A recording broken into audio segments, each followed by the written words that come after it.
What's up, everybody? This is Matt. Welcome back to my garage. So the weekend after July 4th, I've got two car shows I'm trying to get the FD out to.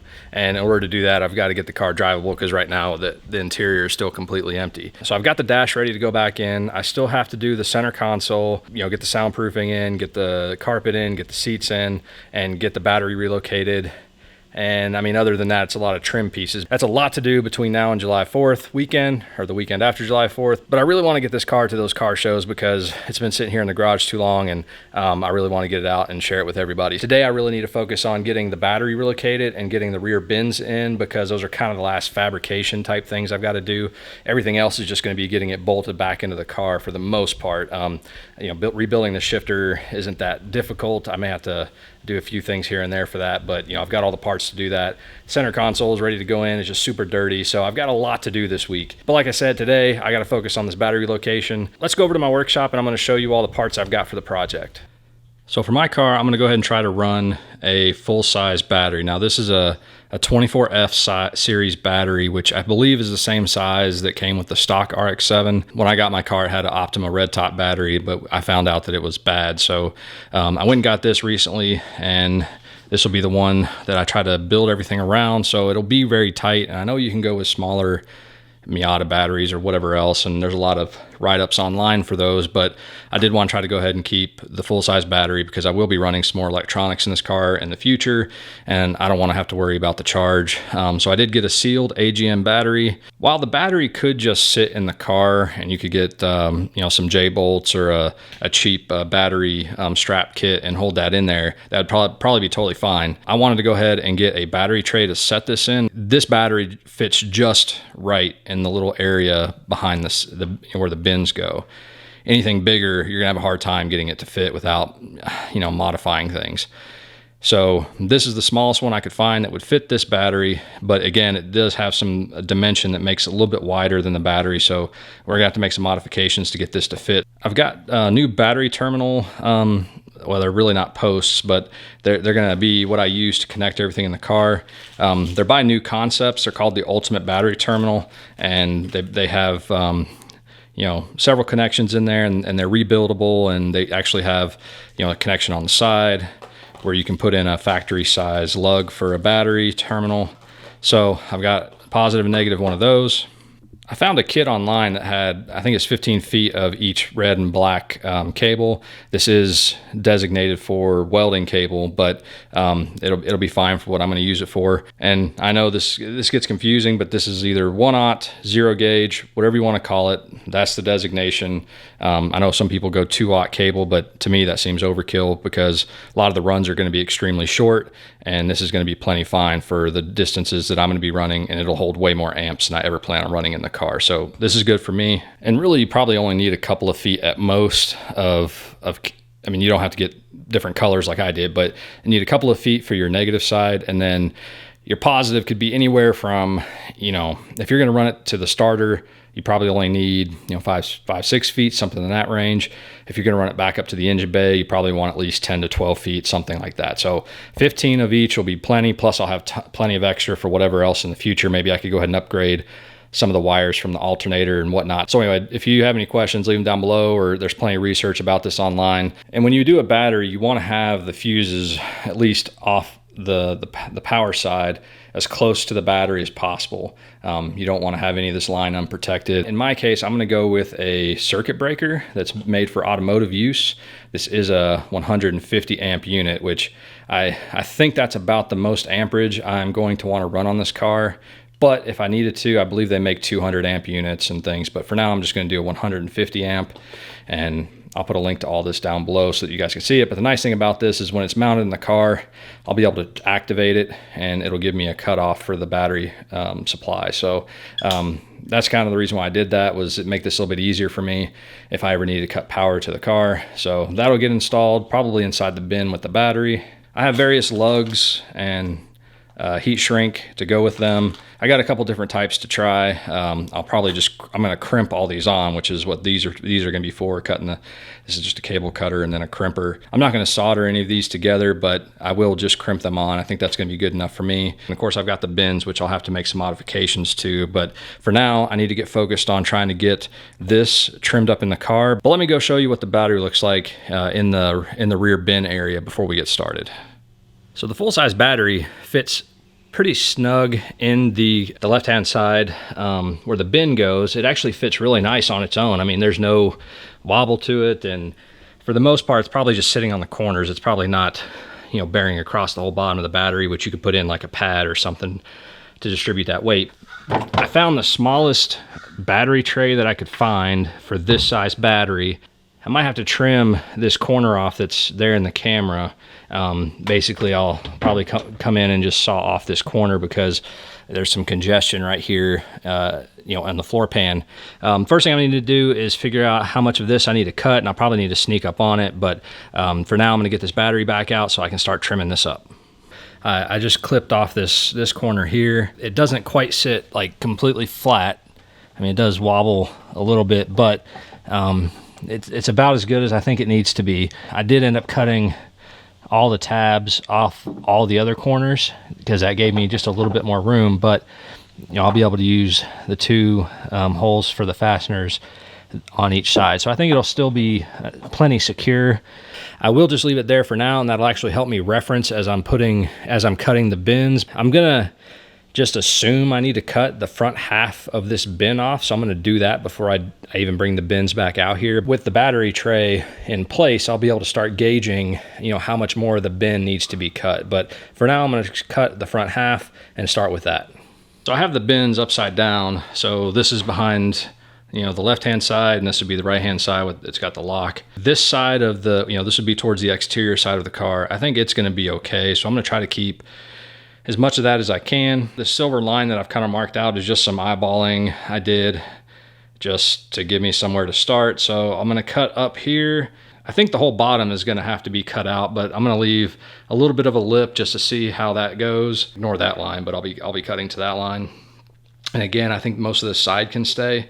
So I'll probably cut across here, and then I think I'm gonna have to cut most of it off across the bottom. So whoever owned this bin before me had done some modifications to it. I wonder if they ran a battery setup or amplifier or something. So there's already some holes drilled. It looks like it's a pretty thick plastic. So I'm going to use my rotary tool just to see, you know, how well that cuts. Maybe down here where it's tighter, I can use my rotary tool just to kind of mark the corners, and then maybe get like a hacksaw blade and work my way around. I could use like a Sawzall or something, but I'm just trying to keep it clean. So I'll use my rotary tool to cut as much as I can, and then we'll go test fit it and see how much more trimming has to be done.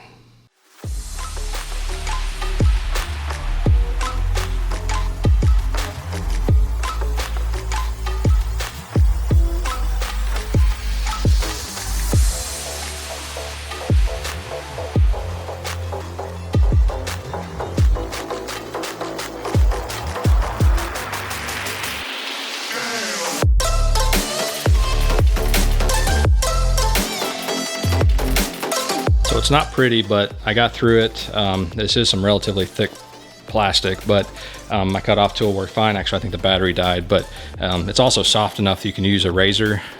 So some of the places where I hadn't cut through, I was just able to use my box cutter and get it through. I'm going to go drop this in the back of the car with the battery tray in, and then this way now I'll be able to see how much that battery tray is visible, and then also see, you know, will this be enough clearance for the battery, etc. So I'm gonna go drop this in the car, and then I'll check back in a second.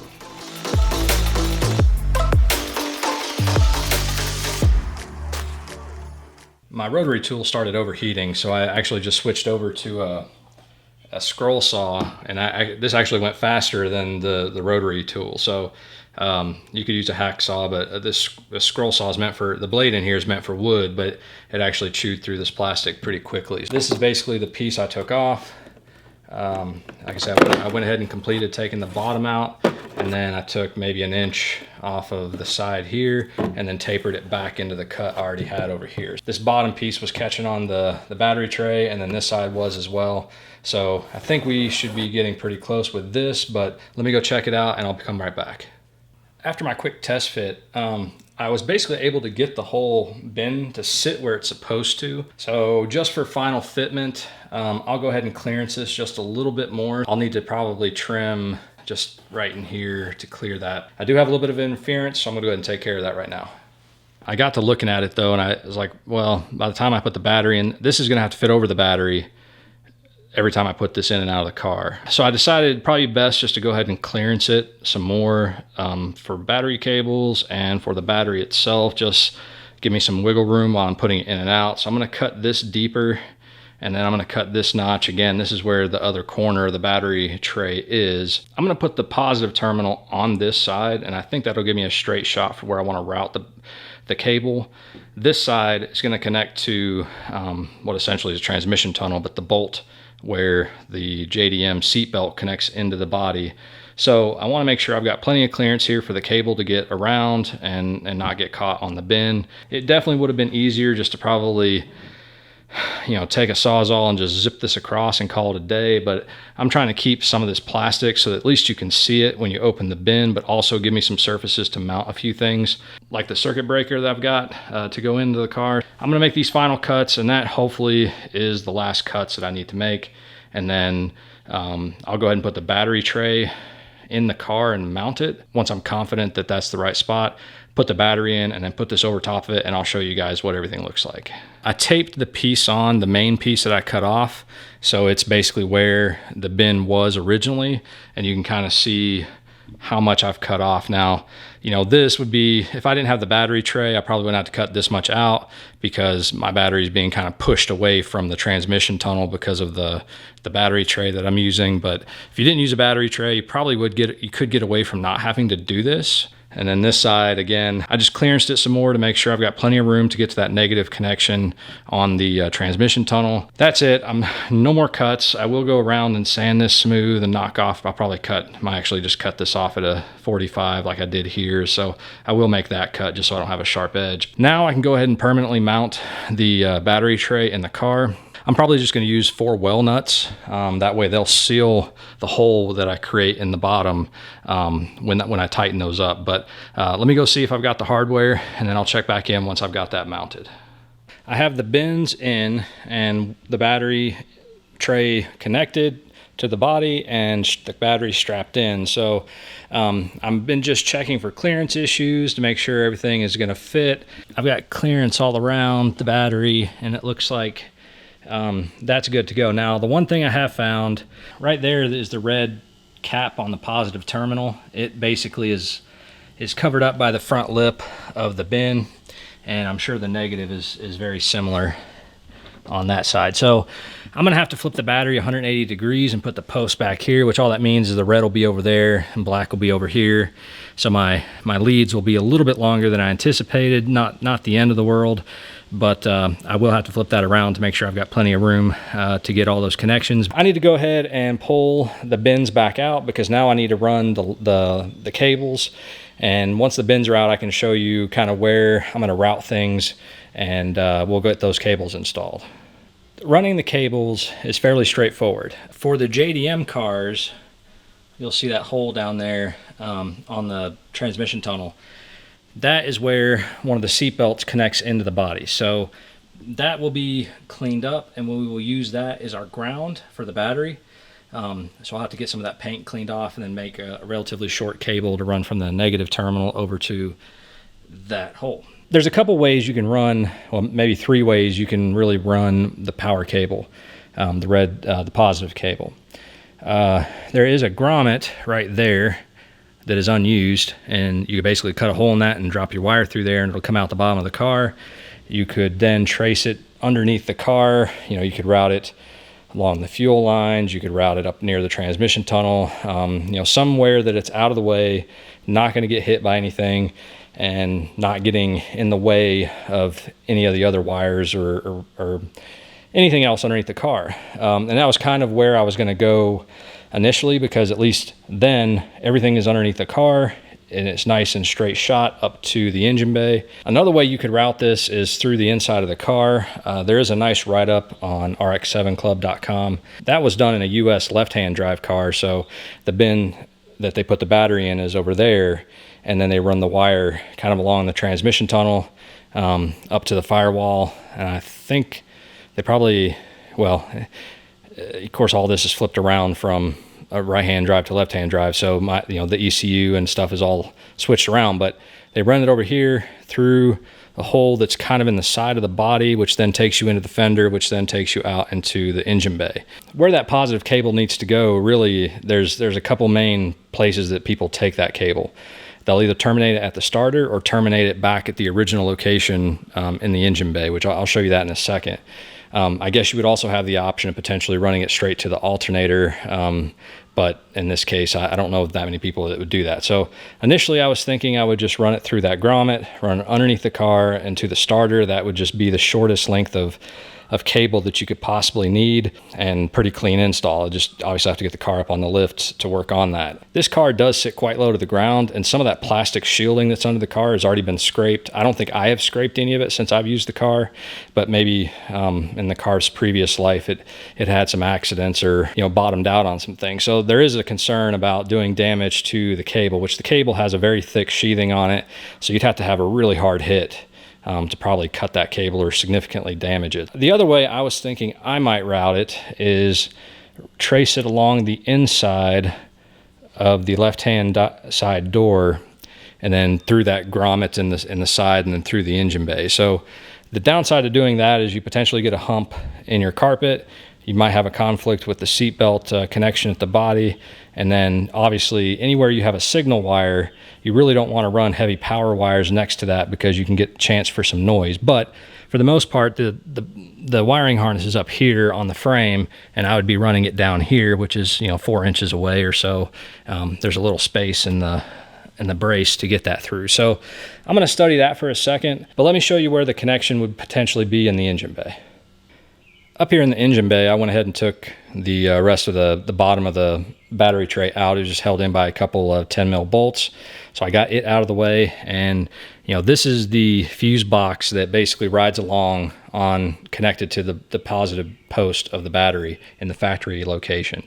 So it's really not connected to anything. And then I've got this was connected to the negative side of the battery. But so I probably will just cut this connector off, put another lug, and then find a good place to connect that back to the body just to keep that as a ground point.